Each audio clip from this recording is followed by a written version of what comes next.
Hello and welcome back to my channel. I am Christy Vann with VANNtastic Finances, and on this channel I teach velocity banking. Today you're going to see an interview that I did with Richard Schaefer, a representative of United Financial. He has over 30 years of experience in the financial world, being a financial planner to a mortgage broker. The list goes on and on. So I wanted to do this video so that you could be aware of this product and how it may be able to help you. Please know that they did not come looking for me. I had a client that I could not find a strategy for due to he had such a low credit score. He's in the state of Texas where it's hard to get a HELOC anyway. He had debt of over $400,000 and he was in a negative cash flow. I worked with him for months trying to find a solution when I came across the automated velocity system. I think you're going to be very impressed with the information that's in this video. And I look forward to hearing your feedback because it's just another option that is out there. In the event you have a low credit score, maybe your DTI is too high and you're just loaded with debt, and maybe you're in a small negative cash flow that can be flipped into making great savings for you when it comes to how much interest that you're going to be paying. I hope you enjoy this video and I look forward to any feedback that you leave below. There's going to be a link in the description that you can go register for a free webinar that they have on Tuesday night at 7 p.m. Central Time. You are welcome to go and learn exactly how this product works.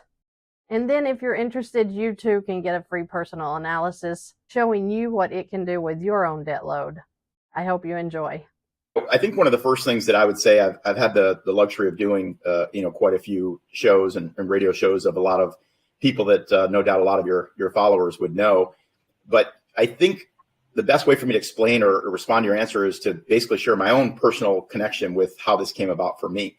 As you mentioned, I've been in the industry, 30 plus years as a planner and advisor. And so I think when you're hardwired that way, you are looking at the long-term impact. The mortgage and real estate industry is similar but different. It's a little bit more of a transactional process, and for good or bad, that's largely because when you deal with a real estate agent, and there are certainly many very accomplished real estate agents or loan officers, but they only get paid on the process one time. And so respectfully, it does sort of breed the short-term dynamic of that relationship. As a planner, as an advisor, you get very little of the money up front and you get paid over a much longer period of time. The valuable part about that is you think much more client-centric. You think a lot more about being a long-term trusted advisor, not just a transactional agent. And so after being in the industry for many years, starting out in the insurance side, the security side, and then eventually I had a mortgage company. And the number one reason I opened a mortgage company is probably a little different than a lot of people. It's because I realized that the number one reason that people weren't adequately enough insured or they weren't aggressively enough invested for college, retirement, what have you, is they didn't have the money. So I thought that if I could restructure the biggest debt they had, and I could leverage the savings that we were going to help them realize, I could immediately redirect that money in real time before it was spent, before they bought a new car, before they went on a trip to Disney, that I could say, okay, we just freed up $600 a month. Let's take $400 of that and make sure that we're adequately addressing your insurance needs and putting more money aside for college and retirement in real time. And it was by far and away the best shift I ever made because I found it was something people wanted to do.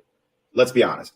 People don't really want to buy insurance, right? It's predicated on something bad happening. Like I've got to get sick. Somebody has to steal my car, burn my house down, or I have to die. Nobody's looking to talk about that conversation, right? And we know we need to save money, but to be fair, we'd really rather go on vacation or do something else. But people really do want to buy a home or they do want to get out of debt. So I thought if I could take that approach, it would work more effectively, and it really did. But there was one common denominator that I will be honest, began to bother me a lot because I really did take that more financial planning approach. But I would have a mortgage client, let's say we'd restructure their debt and we'd refinance them and we'd take maybe 6, 8, 10 debts and kind of consolidate that down to 2 or 3. We'd lower their overall, what we call their blended rate, their weighted interest rate. We'd accomplish this great goal. But Chris, you know what happened 2 or 3 years later? They'd come knocking on my door and say, Rich, we're in trouble again. Now, from a mortgage loan officer standpoint, I guess you could say that's a good thing, right? Because now I need to help them again. But morally, and I'm not like virtue signaling here, I'm just saying morally speaking, it was a dilemma for me and I didn't like it. In fact, 2 out of 3 times when people came to refinance, I would do the math and say, I don't really think it's your best interest. The problem with that is I was probably doing the right thing. But you know what they do? They go right down the street and deal with somebody else that, gave them the chocolate cake that they wanted, so to speak. So it was really stressing me out. And then in 2006, I'd heard about this specific concept for the first time. And honestly, there's people that are every bit as smarter than I am, but I got it immediately because I realized the weak link is this. We can't go home with clients. Well, nor would they want us to, and nor are we asking that we should. But one of the major problems of being a financial planner is they operate under a very, very flawed fundamental premise. And that is that your income is going to stay the same and your expenses are going to stay the same. Now, how often does that happen in the life of any real family? Right. Of course it doesn't. Even if you had a salary job, you could lose it and be unemployed, or you could get a bonus or a tax refund. Income is going to shift. But expenses, especially if you have a family, are going to change about every other Thursday. The car breaks down, right. The washer quits, the kid needs braces, right? So what happens is you've got this happening all the time. But under the ideology of a financial planner is, hey, let's do a financial checkup once a year. Well, that's about 11 months too long because things change in real time, right? So that's become a huge, huge problem. Now, I'm going to segue and say that it is very much related to another common problem that people have, which is that every January 1st, there are two primary New Year's resolutions. What are they? Financial and health. That's right. Fitness and finance. Yep. It's lose weight, get in shape, get out of debt, and save money. Now, here's the follow-up question. Why are they the same two every year? That's the most important, I guess. They're important, and people continue to fail at them. True. Now, there's a couple of reasons for that. We could say flippantly that, people lack discipline and consistency, and that would probably be true. But we will follow through on things that we see are attainable. So what ends up happening is there's a psychological shift here. And that is that we have a very dysfunctional relationship, particularly in America, with food and money. Right. So what happens is we associate eating with pleasure and dieting with pain, spending with pleasure and saving with pain. As long as that is the paradigm, every single time we have a disappointment or something stressful, you know what we're going to do? Go right back to what gives us pleasure. Now, how often does that happen? Again, every other Thursday afternoon. So what happens is the two primary things that are important to accomplish these goals are revolving processes all the time. Here's another interesting thing. The number one reason it's so hard to stick with a diet. Now, let's take the simplest baseline thing in the world, right? Eat less, exercise more. How complicated is that? Pretty simple, but it's not that easy. But it's not just because of lack of discipline. When you're losing weight, you're motivated to continue to do it. When you're getting in shape, you're motivated to continue to do it, right?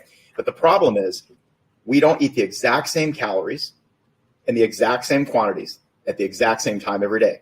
Agreed? Right. And we don't burn the exact same amount of calories and involved in the same aerobic activity at the same time so guess what happens?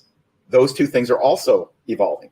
Now, pretend for a second. Now, Christy, if I ever figure out a way to come up with this, I won't know y'all anymore. You'll be talking to me, but it's going to be long distance. I'm going to be on an island somewhere, okay? But let's pretend I had a magic fork. And every single time I took a bite of food, there'd be a gauge on the side of that fork that would tell me exactly how many calories I just took in. Nice. And then I could spin it over, and the other side would show me a picture of exactly what I'm going to look like 90 days from now if I continue to eat that way. Now, you tell me, do you think that immediate recognition or that pain would tend to shift my eating habits just a little bit? Yeah. 100%. Because the biggest problem is this. We don't understand the impact of what we just did a month from now, 3 months from now, much less 5 or 10 years from now. So I say all that to say money is the exact same way. The old expression, people don't plan to fail, they fail to plan, and all that great stuff. That sounds great. That's like a great bumper sticker ad. But the reality is it's more involved than that. So, and I hasten to say this, but everybody listening to this, I want them to really dial in on this point. There is a lot of great concepts and theories and ideas and strategies. And you know how successful adopting those things are? Not very. Because the road to hell is paved in good intentions, as they say, right? And life happens. So one of the reasons that this system, this strategy is unparalleled is not just because of the technology. It's because it fundamentally creates a paradigm shift in the way that people think. They're occurring of the impact of what they're doing. And that creates a behavioral shift. And this is really important because, again, as a financial planner, one of the things you learn is that people want to be successful. They want to be debt-free. they want to have financial security in the future. Then why do so many people fail to achieve it? It's not because they don't want to. It's not because they don't think it's important. It's because they don't genuinely in real time understand the impact of what they're doing and the long-term effect that it has. It's just that simple. Does that make sense? Yeah. So I think that one of the things that this helps people do differently, and great, and listen, I'm a big advocate for a lot of different people that I've followed over the years. I think, I don't care whether it's the Dave Ramsey's of the world, which I know personally, and I think that I respect that he's brought awareness to getting out of debt. But we're in 2024. Right. If we're going to assume that we're still going to put money in envelopes and do basic things, let's be realistic. It's not that it can't help a little bit, but it's like going back to using a paper map, right? Yes. Now, if you go way, way back in our history, long before any of us were alive, okay, the only way you could tell time with a sundial. And the only way that you could actually navigate was, well, at one point it was a compass, right? And then it was MapQuest. Remember MapQuest? Right. You put that all up. Now, it seemed cool. There was two problems with MapQuest. Number one, you could never understand whether you were turning right out of your driveway or down the street. But secondly, if you got lost halfway to your destination, you weren't able to just pull over and print out another updated version of that from a computer you didn't have in your car. It just wasn't effective. So what GPS does that is fundamentally different than anything else is that in real time, it calculates the route and the consequences if you change it. Now, most people don't know that it's a global network of 24 satellites hovering over the Earth at 17,000 feet, going 12,600 miles. All they know is I type it in and it tells me how to get there. They don't care how it works. But GPS does something else most people don't really think about. It's not just the quickest destination from point A to point B. You can customize it. And by that, I mean, you can select the shortest route, the fastest route, avoid toll roads, avoid highways. So you can actually adjust the preferences to suit your goal. Maybe you want to take the beach route. You want to avoid the highway, et cetera. Well, the nature of what our system does, and that's why we call it financial GPS, is because it's taking into account what you want to do, how you want to do it, and telling you the quickest possible route to do it. But the other part about it is, my mother, as an example, lives on the west coast of Florida. I live in South Florida on the East Coast, as you know. And I've been to my mom's house hundreds of times. I know exactly how to get to my mom's house. But every single time I do it, I go on my GPS and I click mom's house. Now, I do that for two reasons. One, because as we know, as we get older and our parents get older, the roles shift. And now the same kids that were in the back seat asking, are we there yet? Are we there yet? Now your parents are saying, when are you going to be here? When are you going to be here? Dinner's going to be ready soon, okay? So now I can say, Mom, I'll be there in 37 minutes. But number two, life isn't a straight line. Driving isn't a straight line. There's something called weather, traffic, road construction, detours, railroad crossings, having to stop and let the kids get something to eat or go to the bathroom or get gas. Now, how do we instantaneously recalculate the impact of what that did using a map? It's impossible, right? You can't take into account any of those things. And now GPS incorporates things called Waze, right? Where you know that there's a cop ahead. You know that there's going to be a delay ahead. And you can now make much better decisions in real time being available to that information. Imagine if you could literally create GPS for money, not just the quickest point to becoming debt-free, but recalibrating. Recalibrating when you need to buy a new car sooner than you thought, or your refrigerator quit, or the washer broke, or your kid needs braces. That's what happens in life. And so the flaw, again, in the financial planning purview is that everything stays the same when the only thing that stays the same is nothing. Everything changes all the time. And I think that's what's really powerful. I'll add that in mathematics, there's what looks to be true and what's really true, just like statistics. And I think all of us know that a lot can be manipulated when it comes to statistics. And I'll do another maybe show on this another day. But one of my favorite topics is, and I tell my daughter this a lot, she hates it, but I say it's not the thing. It's the thing behind the thing. And by that, I mean, banks are the biggest, banks and financial institutions are by far and away the biggest building in any city, in any state, anywhere in the world. Now, why is that exactly? Two reasons. One, it's the golden rule, but it's not the one you learn in church. It's he who has the gold makes the rules. Possession is 9/10. And number two, they know what to do with the money. Now, we're not bashing the banks, right? That's not the purpose of that statement. But imitation is the greatest form of flattery. So how do we imitate and emulate proven systems and strategies that banks have been deploying for decades to their advantage, but now to ours? How do we literally level the playing field and allow the average person to effectively bank like a bank at the push of a button. So to your earlier question, why are we a secret? Why don't more people know about us? Well, how popular do you really think anything I just told you is to the financial institutions that exist? Right. Zero, like less than zero. It's like, I'm sorry to be controversial. It's a personal opinion. Richard Schaefer, chapter 1, verse 1. But we always say, why don't we have a cure for cancer? Because we don't want one. Now, we want one. No, but that's a massive multi-billion dollar industry. Absolutely. Now, I know there's plenty of people that fight back on that. That's just a personal opinion, okay? But my point is, why would they kill the golden goose when that golden goose continues to produce billions of dollars? Now, the reality is this. If banks and financial institutions at large really, truly wanted people to get out of debt quicker, they could endorse a lot more education and recommendations to help people do it. But is that really to their better advantage? Of course not. So here's an example. Even when you come with mortgages, well, we know about the term like mortgage, right? It's really pledge of death pledge. Right. Pretty apropos considering most people end up dying still having a mortgage, okay? Right. But there was a time not that long ago, before our lifetimes, where homestead meant you were given land and you could build out yourself. Nobody had a loan, or your friends or neighbors helped you build.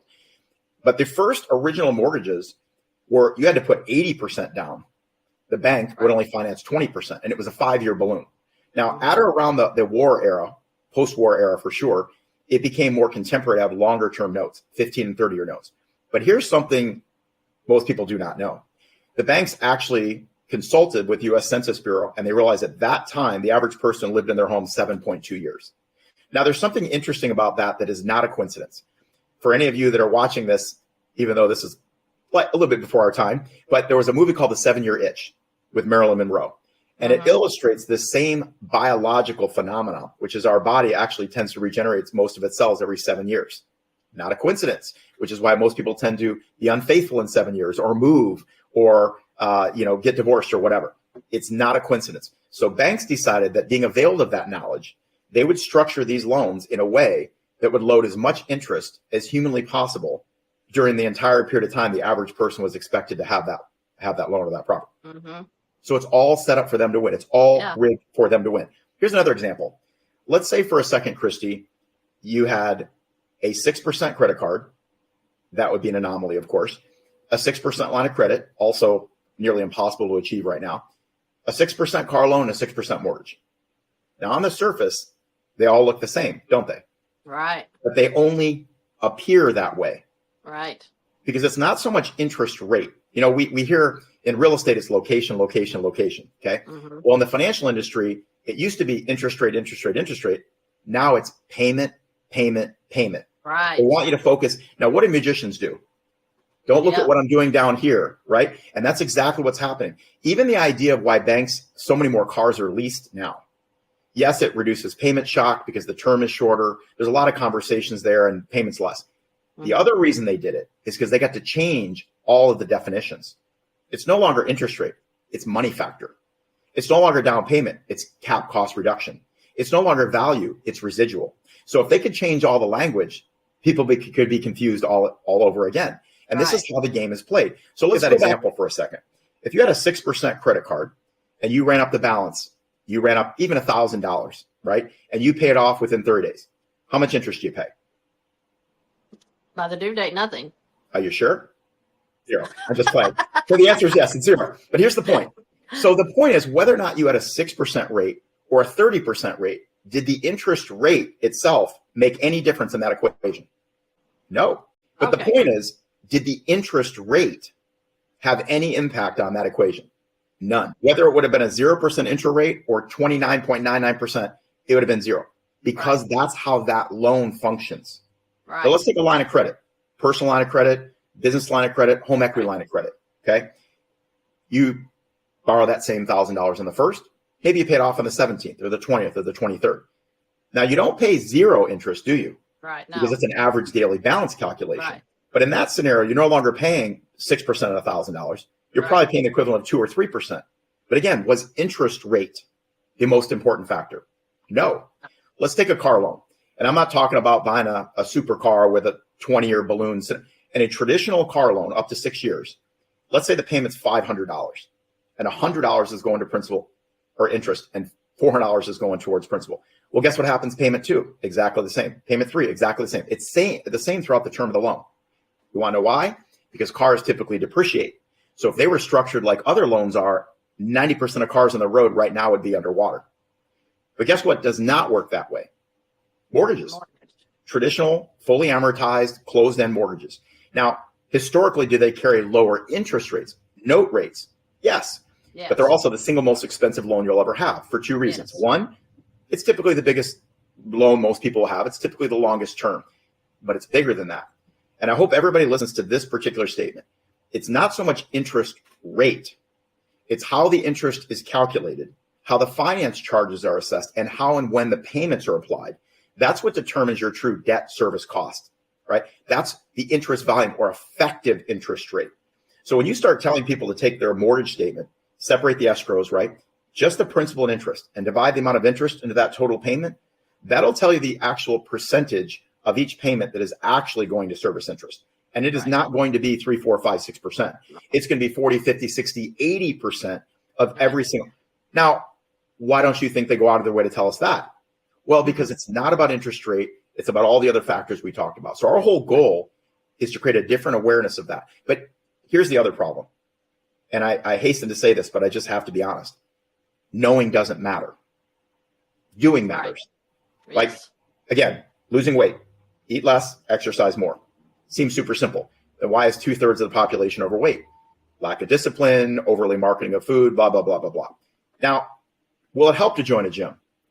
Sure. But joining a gym doesn't make you go. Right. Well, what if you joined a gym and it was right down the street and your best friend was your workout partner, so you'd feel really guilty if you don't show up, and you got a heart rate monitor, and you got a pedometer, and you actually paid to get a personal trainer.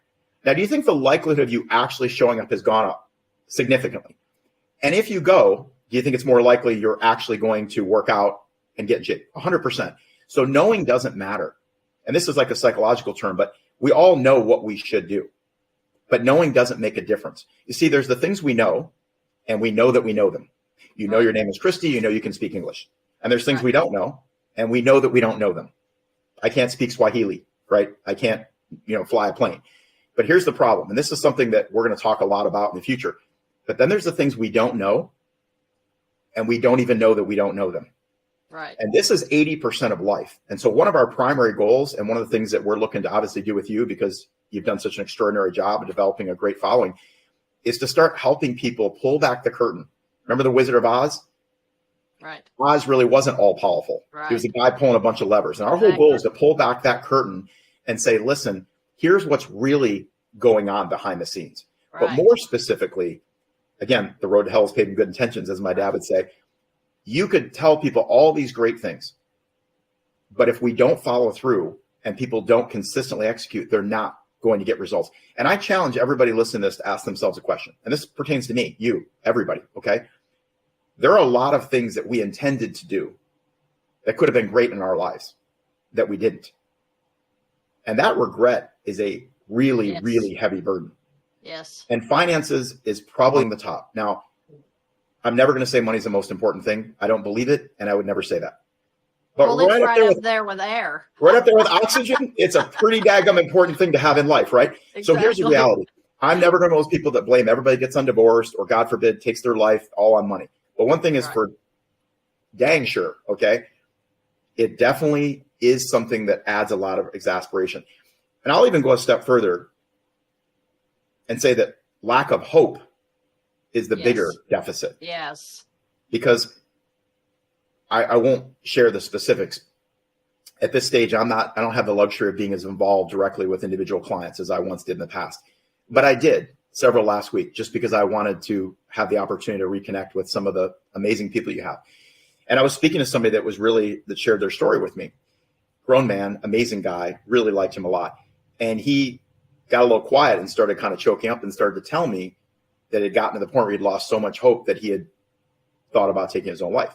Now, this is sensitive to me because I've lost a friend that way once before. Most of us probably have. And I was fighting back tears about it myself. And there's something interesting that I really want to speak about here. Math is math. Technology is great. All this stuff is wonderful. But it doesn't make a damn bit of difference if we don't benefit you. And I think what we really help people do when they see that dashboard, right? Just like with GPS, here's my ETA, my estimated time of arrival. Here's how many miles I have left, and here's how many minutes I have left. Mm-hmm. Imagine being able at any given moment, 24/7, to know exactly where you are in real time in your financial situation. Here's the day, month, and year you'll be totally and completely out of debt. Here's exactly how much interest you've got left, and here's how much you've paid. And every single decision you make in real time recalculates. Talk about being able to have financial foresight. But the bigger part is, even if that light at the end of the tunnel is small, it's real. Yeah. Most of us can't relate to 20, 25, 30 years. That's a generation. Right. Most people can relate to 10 years. And I hate to say it, Christy, as we've gotten older, 10 years is always 10 years older than we are, right? So if we're 50, we're like, 60, that's really 70. Yeah. We do the same thing with time, right? Like, our daughters, we both have 14-year-olds, which is kind of crazy, right? Of course, they think we're like way behind the times. We don't know anything, But if we were only 10 years older than them, well, they'd probably still think it. But 10 years is a relatable time period.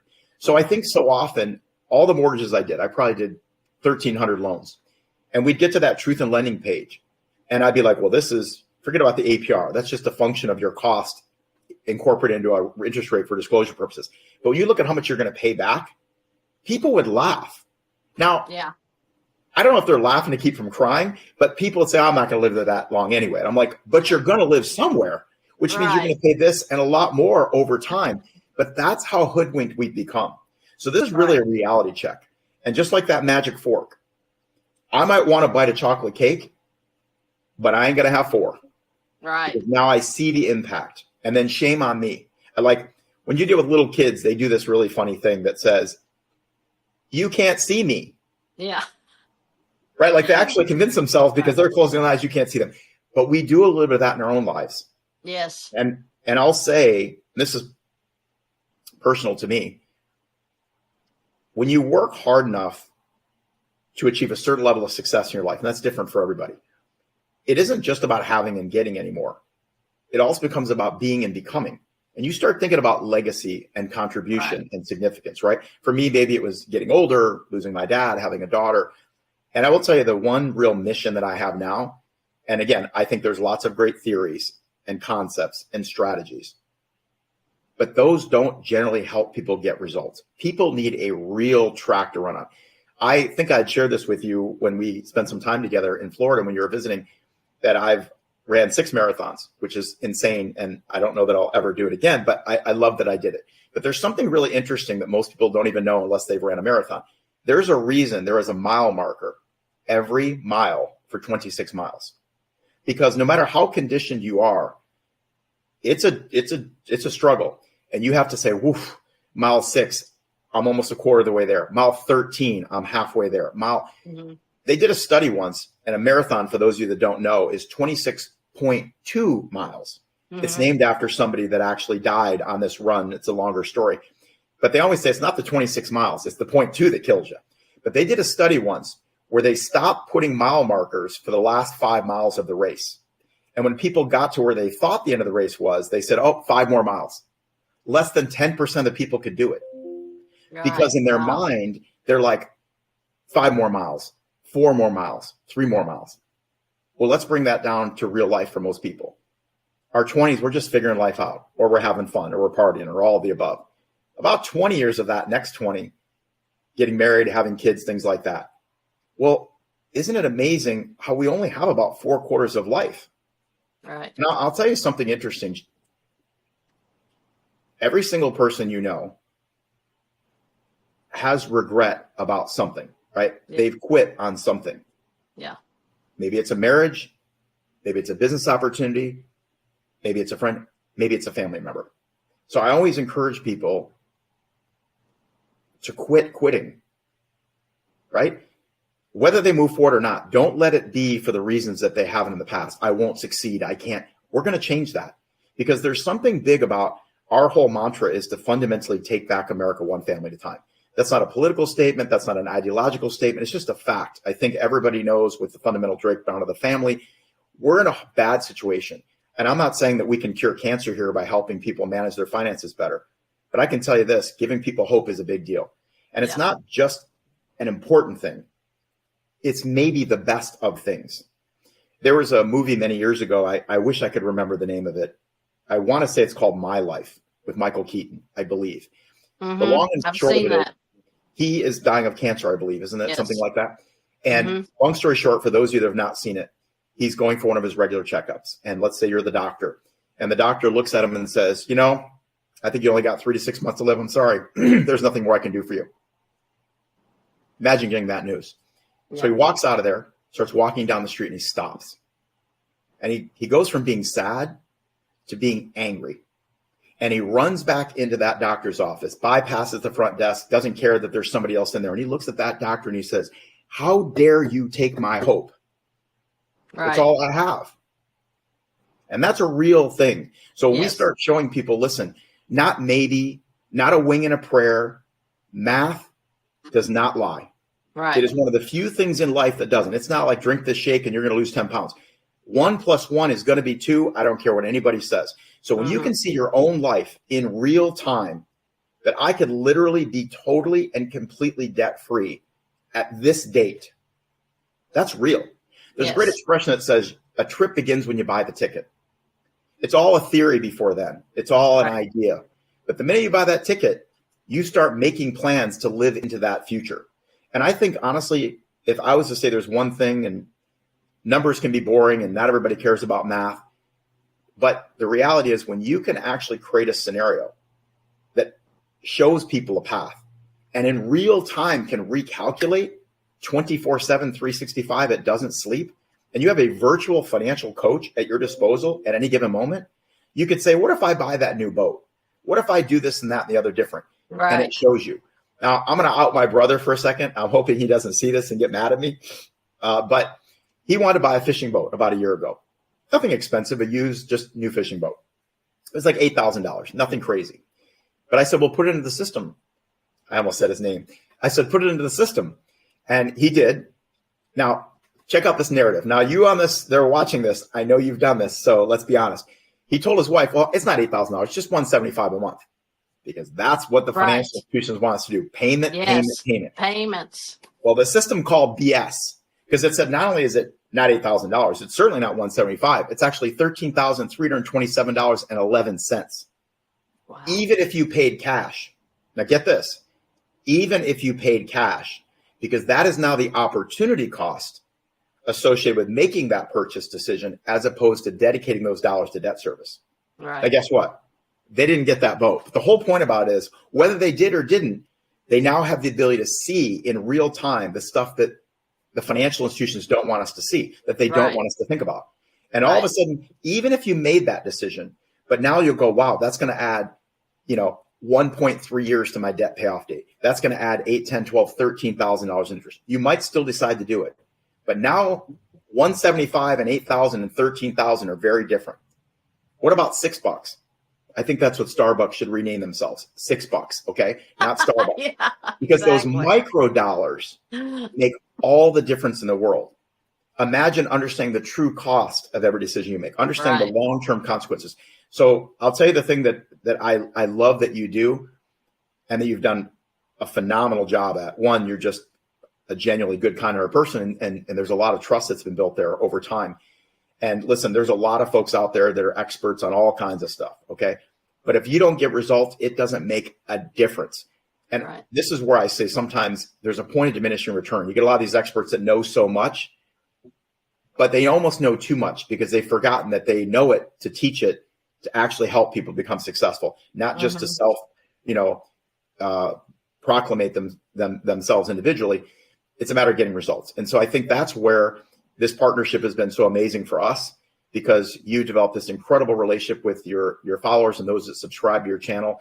They're thirsty for more information and education.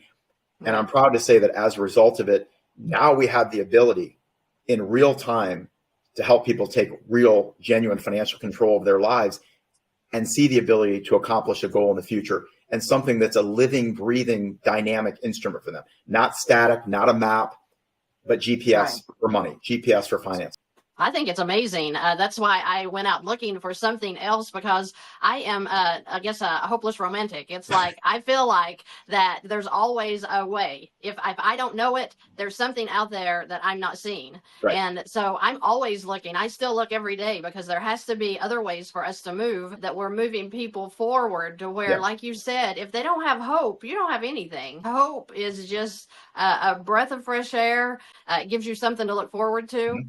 And so with my teaching, I just wanted to educate people that, we're not even aware there's different tools in a bank, first of all. So It was like, if we can show people this tool works differently than this tool. I mean, if I'm wanting to nail a nail in the wall, I can't get a screwdriver to do it right. It's going to take longer. Or you might get electrocuted. There's that too, You just have to know what you don't know, and even though you think you do know it. So I think that's so fascinating, is the people I work with, most of them are so wonderful, and they're so excited and grateful that they've come across this information.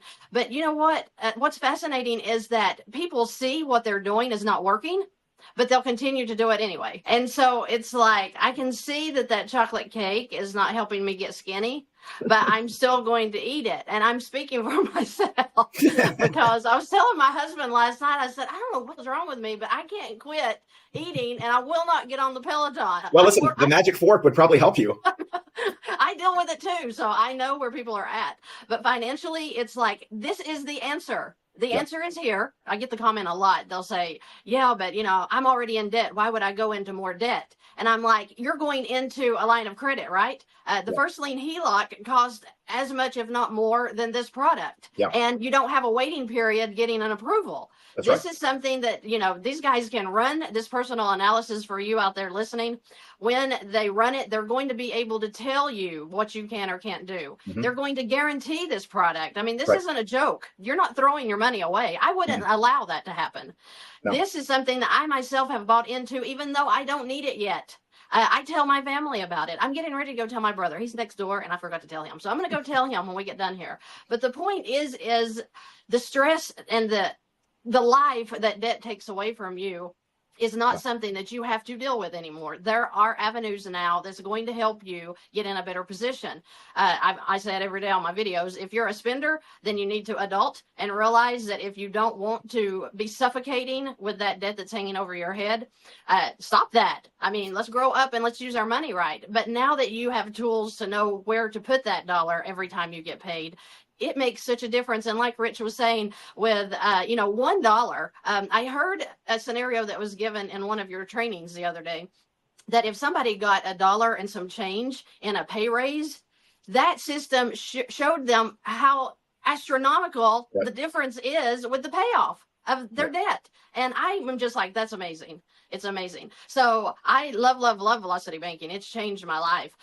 But this is one step deeper. I mean, we went from, stepping into a ocean with the mortgage into stepping into a puddle with using lines of credit. And now we're just literally going to keep walking on solid ground, because this completely clears the muddy water. It lets you see exactly what it is that you need to see to keep moving forward. And I'm telling you, that's beautiful. I'll even say, Christy, that it's, respectfully speaking, it is velocity banking on steroids, but it's because the precision of it, right? It's not by gosh or by golly.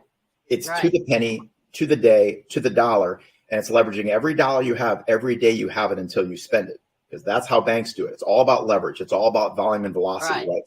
And you start thinking, many years ago, there was a workout girl, I think she was the 80s, right? It was Susie Powder.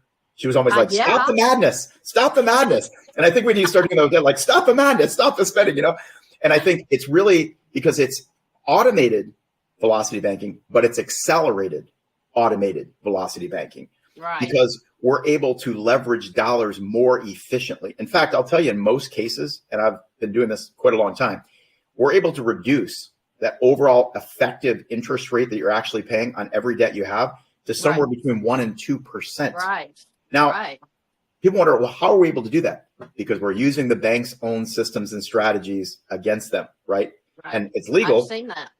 It's just a matter of doing it to our advantage, right? So it's all saying, how do we now game the system and turn the tables in our advantage, not just having been so tilted in the bank's advantage. So it's been an exciting journey, especially because I've been around it for, a decade and a half plus. And, the evolution of seeing that. And I will say, Christy, too, I've watched this happen. I've seen this work for thousands of people, not 5 or 10, thousands of people. And again, we're not claiming to have the cure for cancer. We're saying that actually having a proven system and program and strategy to follow is everything in life, because we don't follow through by nature. And it's not because we don't want to. You said it perfectly. We just don't we give up. It's like the diet. Well, I already had that piece of cake. What difference does it make now? I'll start over again next month, right? But the system is great because it says, okay, you lost a step. Recalibrate. Right. Don't throw the baby out with the bathwater. You only lost a step, not all 27 of them. Love that. Yes. Yeah. That part I really am excited about. I think that's the game changer ultimately that makes a big difference. And I'll leave this closing thought on a personal note, perhaps. But, it's very close to my dad. I'm thankful that there was nothing left unsaid before he died years ago. But he said something to me. He wasn't a guy of a lot of words. He wasn't as narrative based as you and I. But when he said something, it mattered, especially at that time in his life. And he knew I was always very driven and motivated and all that kind of stuff. And he said, Rich, you only need 3 things in life to truly be successful or happy, right? If that's the definition of success for someone. You need something to do, right? You need something to keep your mind and your body active. You need something to love, somebody or something to be genuinely passionate about. But the last thing he said was this: you need something to look forward to. Yes. Next week, next month, next year. And he was largely saying that because he knew how my mom was going to feel when he passed, and it was going to be struggle with her. And it's one of our ongoing things. I say, Mom, you got to plan something. Meet a friend for lunch tomorrow. Next week, do this. Because without a real future, we die, right? We just die, if not physically, emotionally, psychologically. You look at people that got unemployed and people say, well, just go out and get a job. They're broken. There's something that broke. Our goal is to fix what's broken and say, it doesn't matter where you've been or what you've done, because nothing you can do can change the past, unfortunately. But every single thing you do from this point forward can give you the ability to change your future. And that's really the business that we're ultimately in, Christy. We're just providing the most successful and most competent medium to do it. And being able to partner up with you and to be able to bring those two worlds together is really an incredible privilege for us. And so we just want to really thank you and really challenge those people that are watching. It's almost like saying, what do you have to lose? Because if what you've done in the past, in spite of your intentions, didn't work, be willing and have the courage to take on a new path and see what is possible. At least at a minimum, do a free analysis. See what that could look like. Because those little dollars, I'm talking $3, $5, $10 a day, make a massive difference. It's mind-boggling because we're taught, what are we taught? It takes money to make money. You want to know why? Because that makes all the rest of us think, well, I shouldn't even try then because I don't have a lot of money. No. It takes small amounts of money, leveraged intelligently, consistently over the long haul to make a world of difference. And that's not the word that the big financial institutions want out there, but it is our battle cry for sure. This is just another form of velocity banking, but it is too, like you said, it's so precise. It's going to show them where to put every dollar, and people need structure. That's what the investors I have found. They'll come back to me and they're like, this lays it out for me. It tells me when to put what payment on what date and in what debt, and you can't beat that. So I'm not trying to sell a product, and I say that every time I talk about this. This isn't about a sale. This is about something that I have found that has proven that it can get you out of debt, and very, very quickly. It's amazing. It's an amazing product. And I'm just so tickled to be able to have it on this channel because I know that it is going to benefit so many people out there. And I appreciate you coming on today because I felt like that I can sit and talk about it all day, and I do on lives and stuff like that. But having you to come directly on just to talk more about in detail what the software does. There are a lot of things we can do ourselves, technically. Most people could probably wash their own car with absolutely no technical expertise whatsoever. They could probably change their oil if they pulled up a YouTube video. Plenty of people pay people to clean their houses, for crying out loud, or to shovel their driveways, or there's about 1,000 things right now that I could identify that we could do entirely on our own with no education, no financial prowess whatsoever. Yet we pay for all those things. What do you think the average person spends over a 5, 10, 20-year period of time on any of those things we just talked about? Tens, if not hundreds of thousands of dollars. So we're talking about a minute amount of money. And again, I've done lots of loans, and every time you have closing costs, it's not what something cost you. It's what it makes you or what it can save you. Right. And I think that's an important thing. If you bought a house and you bought it for $200,000 and you could sell it for $250,000, or you could buy it for $200,000 and put $25,000 into it and sell it for $300,000. Did you really spend $25,000, or did that $25,000 make you an extra $50,000? Right. So it's all about what something costs you. It's what it makes you or what it saves you. And then that metrics, I've never seen anything that can yield a significant return. And on the investor side, for those of you that are thinking, well, this doesn't apply to me because I'm a sophisticated investor, I have clients that have 40, 50, 60, 80 mortgages, or we're saving them millions of dollars in interest. And then we increase their cap rate. For those of you that are investors, you understand that. If we can lower that effective interest rate, I just increase your cap rate. I just made the profitability metrics on every property you have 2-3 times greater.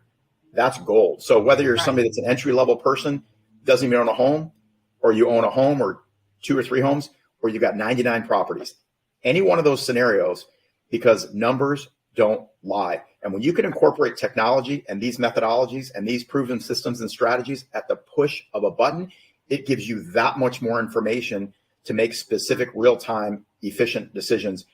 And I have talked about this a lot for a long time, but I've never seen anything that does a better job of keeping people on track and ensuring that they're successful. And that's really the name of the game at the end of the day. Right, right.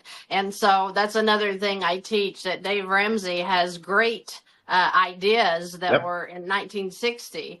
But when we're dealing with a credit system today, putting that extra money on the principal, you have 50 extra bucks that needs to go on the principal of a loan, according to his teaching. Right. But I was there. And just like you said, we know what to do. But are we going to do that? Because, Probably that not. 50 bucks might be make or break for that month. That really messed with my mind when it was time to put my money onto the principal, because I'm like, what if? But, this system, Velocity in general has been the game changer, the lifesaver for me. I have so enjoyed working the system. I enjoy what you guys do. And I'm so grateful that you came on here today. I went over a little bit to what we were going to, but I think that what you talk about is so interesting and it makes so much sense. And if I can help one person out there to get their life in order financially, I am very tickled to do it. And I'm so thankful you're in the same business. It's been a pleasure speaking with you today. Pleasure's all mine. And we look forward to hopefully a long-term relationship where we can help a lot more people. Thanks so much for the opportunity today, Christy. Thank you. And you have a great day. And if you're watching out there, if you have any questions, there's going to be a link below this video. It is going to link you to a webinar that they have on Tuesday night at 7 p.m. Central Time. So go to that link, register. It's free information, guys. Just like these videos I put out, they're free. All you have to do is watch them and use them and learn. So if you'll go to the webinar, they will teach you during that webinar what this product will do for you. And then you're able to set up your own free personal analysis from that webinar. So go for it. I'm there sometimes. I'll be glad to see you guys. I am excited that you want to get your debt in order, and I'm excited to help you get there. So I hope to see you on Tuesday nights, and I appreciate you for watching this video, and I'll look forward to seeing you in the next one. Have a great day, guys.